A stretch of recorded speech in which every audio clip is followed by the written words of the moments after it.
Good morning, Facebook friends. How are you today? So I have to kind of be quick with this message because I have my little granddaughter in the car with me today, and in case she wakes up, I might have to go real quick, but I'm kind of on that in-between dropping Macy off at art school and picking up my grandson Jace, or pseudo-grandson. But I wanted to talk to you today about getting unstuck. And I know that some of you are just probably going to scroll right past this. You're like, oh, this is another one of her stupid lives or her silliness. This is a little more on a serious level. And, it might not speak to you. And that's okay. But then you're probably not somebody who needs to hear this message today. And so today I'm speaking to those of you who might need to hear this. Or if you know someone who might need to hear this message, share it with them. But I want to talk about getting unstuck. And when I say unstuck, that covers a lot of things from feeling stuck in a really negative place, or feeling stuck in a situation you feel like you can't get out of, maybe getting stuck in a mindset that you just can't escape, or feelings that you just feel like you can't tear yourself away from, or even environmentally, like being around people that kind of drag you down, that you feel like you can't really get away from them because you're just kind of sucked into this looping process of these negative feelings, these negative people, these negative situations, and they just are sucking the life out of you and keeping you from, maybe getting where you want to go in life. So that's kind of more of what I'm talking about. And I understand how that is because I've been there. I've had situations in my life. I've been in phases of my life where I was so stuck, and, emotionally stuck. I've been physically stuck where just like everything hurt and I couldn't get away from it. I was like mentally stuck in a place of just unhappiness and negativity and sadness, and I didn't know how to really escape that. And it takes work. It takes really intentionally doing some things each day to help you with that. So I want to leave you with this message with those things. I don't want to just come on here and be like, get unstuck. Like, I want to give you tools to help you do that, or tools to help you share with somebody that you might know that is really stuck and you just want to reach out and help them. And, maybe this will help them.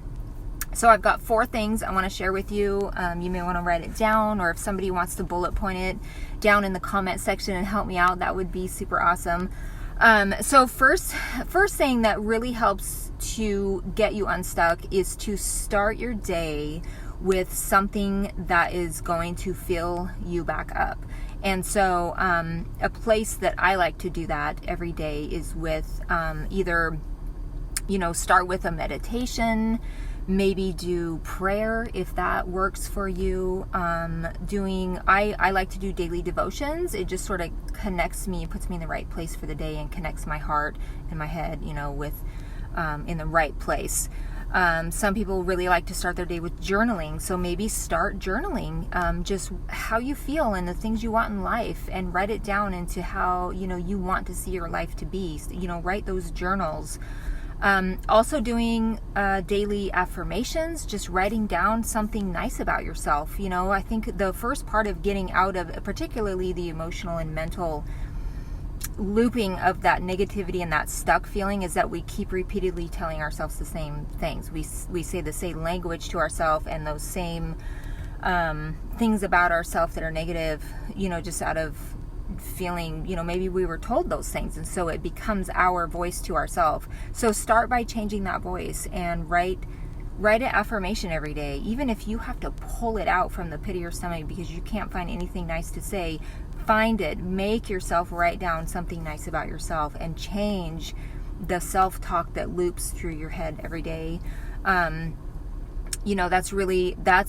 kind of, those are a couple of ideas for you: journaling, meditation, prayer, devotions, affirmations. I know that there's some great apps that are like motivation apps. If you can't come up with your own affirmation, go to a motivation app first and glean from that, and then change that into self-talk affirmations. So that's number 1. Number 2 is practice self-care. And I know this is going to sound really elementary and really basic, but something as simple as making sure you take a shower every day. And I know some of you are going to be like, what are you talking about? I know a lot of people that they're just so all consumed with everything else in their life, their kids, their husband, their job, and those are all great things, but sometimes it drains us, and we forget self-care. We forget to take care of ourselves, and something as simple as taking a shower every day, it's like you get to wash off physically, emotionally, mentally, spiritually, wash away yesterday and start today new. And that's a huge thing. It's a huge physical action that really just like takes it all away and helps you start your day fresh. Another self-care thing that we so often forget to do is kind of those little escapes, like taking a hot bubble bath can be so refreshing. And I know that's probably not something we can do every day, but maybe once a week, give yourself a bubble bath of just a little sweet escape, for 20 minutes to just take care of yourself. And it's okay to be a little bit selfish, like that, for a short amount of time. Sometimes, putting on your makeup that day is self-care. That is going to build your self-confidence, make you feel pretty, make you feel good. That's a good thing. Don't feel bad for, wanting to take the time for that self-care. Another thing that I like to do, this is like, this really makes a difference in how my day goes, is to do a workout. And, for you, maybe it's just a 10-minute walk. Maybe it's a 40-minute, cardio. Maybe it's weightlifting, whatever makes you feel like you have cared for yourself and filled yourself up with those things that make you feel good. Number 3, and this one's really, really important. Like this one probably is a thing that has made the most change in my life and got me out of those looping cycles, is to seek positive influences.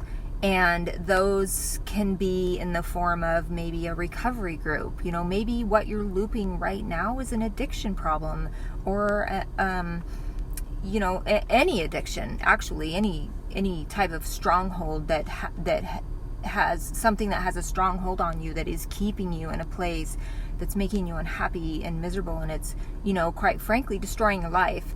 So, maybe join a recovery group, whether it's a physical group at a community place, or it's one that's, maybe in a Facebook community group, some type of recovery group, so you can have a positive influence on your life.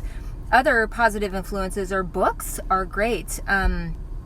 Any kind of book that's going to help get your mind in the right place to escape the place that you're stuck in, and escape, to free yourself from whatever misery or problems or sadness or that you're going through, negativity. I love the John Maxwell series. In fact, this is one I'm reading right now. It's a fun, just a little, you can see I have a bunch of post-its in it, and underlined a whole bunch of stuff that I really like. It really spoke to me. This one's called How Successful People Think, but he has a whole bunch of books, a whole bunch of different topics. So seek books that really speak to you, that will help you kind of get a good influence, coming back into your spirit. Maybe seek a mentor. Sometimes we need actual people that we talk to. And I have mentors in my life, and some of them are business mentors. Some of them are personal life mentors. Some of them are just mindset mentors. Sometimes we need like the voice of another person. So seek a mentor. And lastly, but not least, is, hey, Michelle, would be to, if you, I know social media is kind of one of those crazy places, but there are some great social media influencers that are really awesome to follow. Like they can really send a message to you via, a platform like this that can dramatically change your life. So, one thing I do in my social media space is I like kind of get rid of the things that don't make me feel good, like the people, the pages, the content, the topics. I unfriend, I unfollow, I don't follow, I don't like, I don't comment, I don't go to those, and instead I go the other way and I find I seek out positive influences, and I seek out people that I want to follow, that when I go to their page, I'm like, wow, that person made me feel really good today, or man, that person had a great message. So seek out, in your social media space, this is really important, because social media can be a really toxic, dramatic place depending on who you're following. So through social media, change your newsfeed. Really filter what you see and where you spend your time and what you read, and go seek out positive influences. And then number 4, this one kind of piggybacks on what I'm just saying about cleaning out your newsfeed, and this is the hardest one. So I'm going to be honest, this is a hard one to do, and that is to eliminate the toxic influences in your life. This can be one of the hardest ones to do, because this could mean eliminating, your environment that you're in, eliminating certain people and family members, certain friends that are not serving a positive, influential light in your life. In fact, they're probably doing quite the opposite. Those are hard people to move away from. And I'm going to talk more about that in just a second.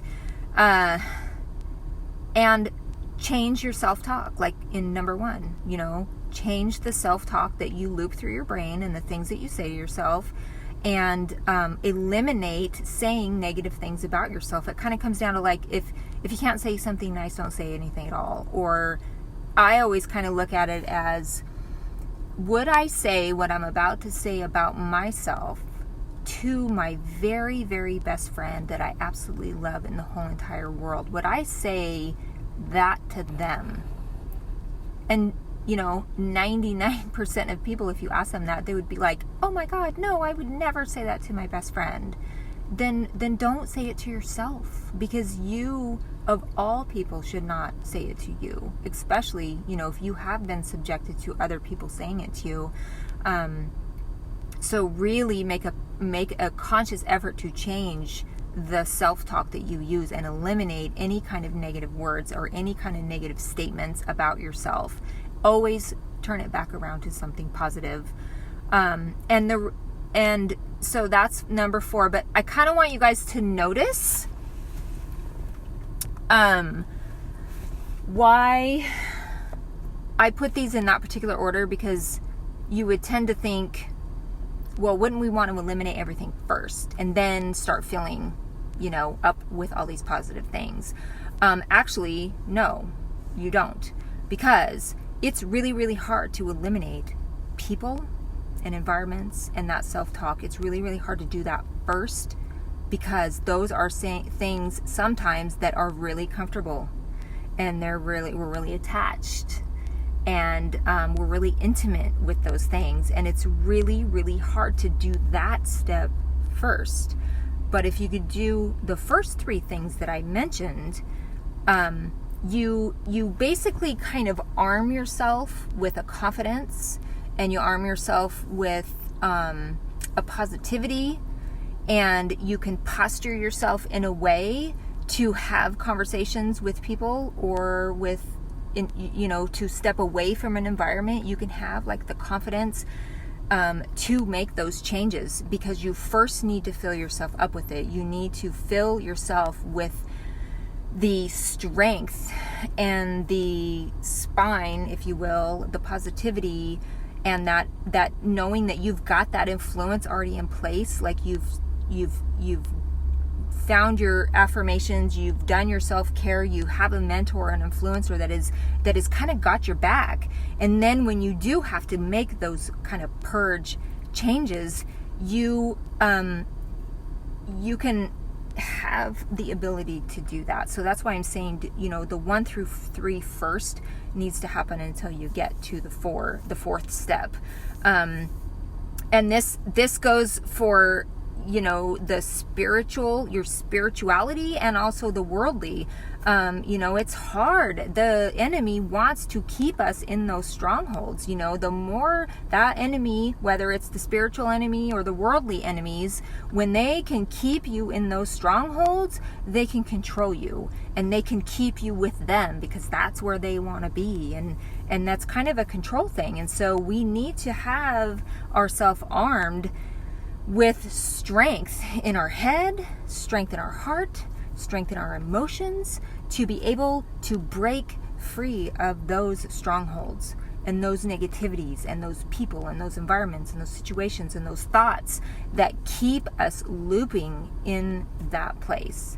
So I hope this helps you today, and or someone that this message might be just what they need to hear today. And if it is, would you please share them this message with them? And I hope this helps you guys, and I want you to have a wonderful day. Thank you.